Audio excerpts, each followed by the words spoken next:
Turned us on, never gonna do the same for you. What's up, guys? It's Donna here. And Holly. And you're listening to Teaser Talk. On switch, turned us on, never gonna do the same. You hit the on switch, turned us on, never gonna do the same for you. With these power lights. Okay, you guys, so I'm here with Lex from Breathe Teeth. Like, how are you? I'm doing pretty good. I appreciate you guys having me on the show tonight. Yes, so we actually connected with you last year. It was like March of 2018. I was in the studio. You were in the studio. And I did that interview from the recording booth when we were working on Metal.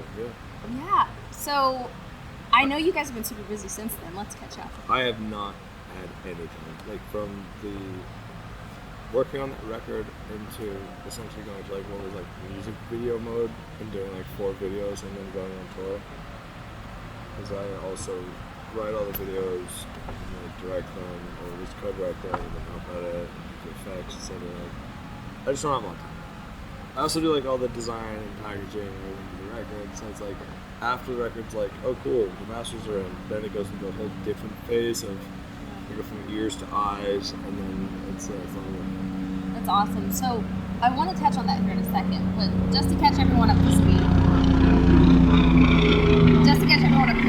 We are here in Dallas, and it's like 1,000,000 degrees here. It's 1,000,000 degrees. There's like a military operation flying above us right now. But yeah, it was good. It was like about 98 degrees. It looked right as I walked on stage at 10:30, and somehow, some way, everyone was just fucking on it tonight. Like the whole crowd was super into it. Everyone held. I would not. Like, personally, I probably wouldn't be here as a fan of the show. But that's about it. I mean, but I gotta say, though, like, after, like, you guys had, like, a little bit, like, power outages, and then you had the heat. Well, it happened during Tristan's set. I don't know if you were here, but he even told me after, it's like, all his stuff was overheating, and it was maxing out the processor. Yep. And when processors, like, their thermals, like, max out now, like, yeah, the system just shuts off, so. Whatever, though. I'll do like fucking 5 minutes of the bad stand-up comedy. I don't give a shit. But you know what? Even after all that, though, I gotta say, like, I appreciate you, like, in the band. It was crazy to see. Like, I was thinking, like, these guys are gonna be done. I was thinking on my head, being in the audience, I was like, these are gonna be spent. Like, nah, I don't give a shit. But then afterwards, you guys stayed here until literally every single fan was gone. Yeah, what time is it? It is 1:30 a.m. Yeah, and we're still up there, and we're literally sitting on the very front of the stage, dangling our feet off of it like little kids. And yeah, it was a fucking fun show, man. It's like Dallas is always a high point on tour. I think Texas in general, I always appreciate the Texas run. It's usually 3 or 4 shows, and all of them always have the best fans. There's something about Texas that just knows how to go hard and dedicate themselves to music. We're pretty cool, I'm not gonna lie. It's pretty fucking cool, for sure. So you guys put on a phenomenal show, and I have to ask you a question. Of course. So, did you ever take, like, dance class or some kind of something? No. I know that sounds crazy. To me, that's just me not paying attention to the fact that there's a crowd sometimes, and I just get lost on my shit, and I'll just, like, dance like a prick on stage and just, like, enjoy. I have a firm belief that if I'm not having the most fun on stage, then, like, I can't expect everyone in the crowd to have that much fun. For sure. It will definitely translate into the audience. Yeah. Like, if I'm cutting loose, people cut loose themselves. So that's usually what it takes. Yeah, well, I gotta say, you got the moves like Jagger. I was thinking, like, dang, did he, like, take some kind of, like, classes? It's impressive. I used to dance at the Golden Banana back in '94. Is that a real place? No, it's not. It's not. So, for listeners, you guys got to, if you haven't seen them live, the best thing to do is to see them live, but if they're not coming to a city near you, hop on YouTube or somewhere and catch a live show, and you guys... Don't watch a fucking live show on YouTube. I'd rather watch a music video on YouTube than like a live show. But that's in your element. Yeah, but it's like, it never translates. It's like some asshole with a phone in like a weird part of the venue, and it's like fully maxed out, and like the volume just like, I don't know. It's just like, you're never gonna get the right sound. You're never gonna get the real experience. What's up, Patrona? Give me that. We're doing an interview, so walk out of here. Go away. My child, go away. Okay, so scratch that. Don't go on YouTube. Don't go on YouTube to watch the music, or watch the music video, but don't watch a live show. Go to a live show. Watching a live show on the internet is like, it's not a live show. You're watching a live show. A live show is being there live at a show. So don't do that. I agree. Sorry about that. No, it's fine. It's fine. It's a weird thing, dude, because people like go to shows and so many people have their phones out now and everyone's trying to like capture a good moment of it. I just don't think there's any like real like formula for capturing a live show on a phone. There's not. Like, I think as a fan, like, I like to capture video for, like, my personal archive. Of course. So I can go through and I'm thinking, like, man, that was hot as balls, but it was a phenomenal show. I remember feeling this, and this. But, yeah, I agree. I totally agree. Yeah, it's tough. It's like, the live experience is, it's just one of those things that you just have to absolutely be there and be caught in that moment. And, like, yeah, cool if you want to, like, get, like, a quick little video, but put your fucking phone away. Enjoy the show. So, you guys had a new album drop. So, when we talked to you, you were recording, but since then you've had another new album drop, correct? Let's talk about that one. No, I mean, the album that we were recording at that time was the album that we dropped. We just dropped. Yeah, we worked on that for about an entire year, and that's when we were still in like demo phase, I think, the last time we talked. Yep. And, you know, so it's like, it was our first major label record, so it's like, you put a record in the can, you hand those masters, they're like, cool, we need 6 months to release it. Which drives me crazy because to me it's like if you write something, it's like it exists in the zeitgeist in a moment. You want to, the minute you finish it, you want to get it out there because it feels relevant to like what's happening at that moment in time. And sometimes if something gets released too late, it gets lapped culturally. It's like, oh, people already talked about that. That was already a moment that like already existed, and that person already said that, and etc. But somehow, some way, we managed to not 6 months later get lapped, which was nice because I felt like we said some things that essentially mattered. You know? Yeah, for sure. And this is what I wanted to kind of circle back around when we first talked about it, is like, I feel like one thing that I've really immediately recognized and appreciated with the band is like you guys have such a high standard of how your online presence is, how you are on stage. Like literally, everything's dialed into a T. But I look at it as communication art. To me, like all those things that you just mentioned, whether it's an online presence, how you exist on stage, how you talk to people after shows, how everything you do as a band is communication, and all good art should be communication. And I just think there's various ways to like get a message across. And we're lucky enough that there's enough diversified skill set in the band to at least like work our communication through varied mediums. It doesn't have to be music. It doesn't have to be art. It doesn't have to be fucking video. It doesn't have to be fucking anything. Like it's like to us, we'll just keep creating.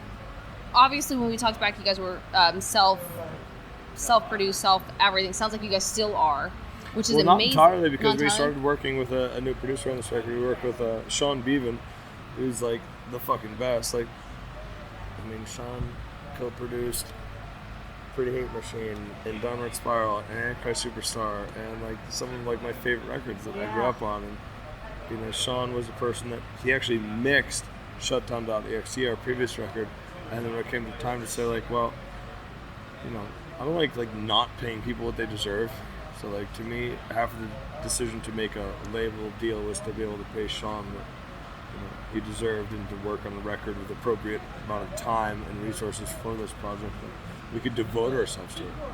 That's like awesome. Entirely. Like, and not just be like, hey, yeah, I was just like working side job, do it on the weekend. Like, we just devoted. Like, we wrote this record in the room all together for like 6 days out of a week. You know, like just one day off a week. That's all we got for a long period of time. Nice. Yeah. That's very impressive. Yeah. So, when it comes to like you guys are doing like you're doing the graphics, you're doing all that stuff. How what advice would you give to people who are looking to project themselves at a high standard like you guys currently are, but maybe they don't have those skill sets? I would say that like the important thing is like be good at what you do, and if you're not good at another thing that sort of exists in the sphere of everythingism that I call it, because as an artist you sort of have to be able to do everything. So you have to find people with complementary skill sets. Yeah. Find other people that are good at the thing you're not good at. And you should be able to fill the gap on what they're shitty at as well. So that's awesome. It makes sense, for sure. So, like, you guys are doing it yourself. I mean, it's obviously by choice, but you guys obviously have the skill set to fulfill that need. Well, I think collectively we have the skill set to do it, and I also think that it's also born out of the necessity of being able to not afford to be able to do that stuff, because there's not as much money in music as there used to be, and I think that if you want to be able to sort of do it at a higher level, then like, you know, you need to like just maximize the fuck out of your music video budget. Like, people look at our videos like, holy fuck, how much you spent on them? Like $5,000, and they're like, holy shit, that looks like fucking $30,000. You're like, yeah, well, there's a lot of favors and like a lot of homies grinding on that shit. So we've never spent more than $5,000 on a music video. Like, I'm really impressed though. Like, you guys have like a clean, like literally have it all dialed in. Do you follow any like digital marketing, any kind of social media, anything, or is it literally just? No. I mean, to me, it's all just fairly intuitive in terms of like understanding, like, well, if human beings are like hooked up to like a prosthetic digital nervous system, which is what we are at this point, then like you're still just working off human impulse. It doesn't matter what the fucking medium is. It doesn't matter whether it's imported through fucking the eyes, ears, or fucking any other sense. So at the end of the day, we speak true from our heart, what we're working with, and we understand how to connect with people, because we're just also people. You guys are, because like seriously, like I have not seen any bands that I'm aware of that utilizes the resources within, and literally like, because everyone has an image of what they want to project. Every band has like, every band has images and like some fucking visual identity they're trying to compose, but ours isn't like to like put up a facade. Ours is because like aesthetic is a mode of existence as well. Aesthetic is how culture is created. Aesthetic is almost in many ways like a byproduct of the zeitgeist, and vice versa, because it also affects the zeitgeist. So it's like we're just a bunch of fucking psychos who don't sleep that well because we're doing a lot of shit. So. And everyone's always trying to outdo each other in terms of like the creative gesture and like come up with a concept and create a thing, and like, you know, we're just sort of like if you're not creating, you're probably dying type of thing. Yeah, absolutely. Well, it's very It's impressive. a creator die mentality. You know? It's very impressive. I oftentimes feel like my happiness as a human being is dictated by my creative output. If I'm not creating, I'm not happy. Yeah. And I think that a lot of people who are depressed in this world is because there's latent creativity. They need to do something. I don't give a fuck if it's basket weaving. I don't give a fuck. Like, just do something. Everyone needs to do something. If you don't have that thing, then you're gonna die. You can't just wake up, go to a shitty job that like you tolerate because you have some people there that you're like, oh, I have a relationship with them, they're cool, blah, blah, blah. And like, if you don't have the thing that you create and you're alienated from the final product of what you're creating,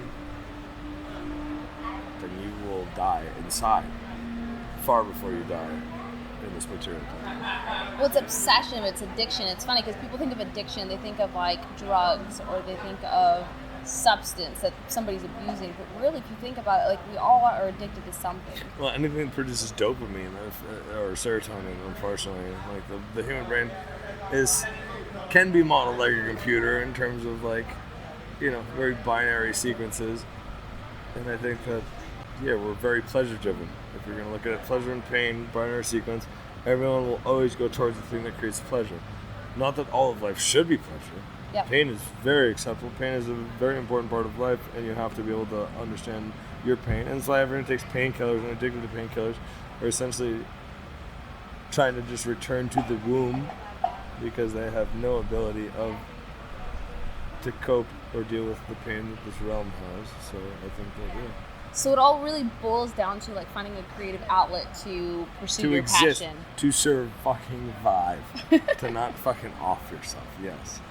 That's how important it is. Like, if you're not actually creating something, you're gonna fucking lose your fucking head. You have to. Yeah, it You makes create perfect this sense. fucking podcast. You do this shit. You have all these things that you do, and you do that because what? It makes you feel alive. It makes you feel like you're creating you're contributing to this existence. You're a very social creature. You're connecting with other people by virtue of making something like this. It's important. You have to do that. It's very important. Yeah, I totally agree. Well, I appreciate you taking the time to sit down.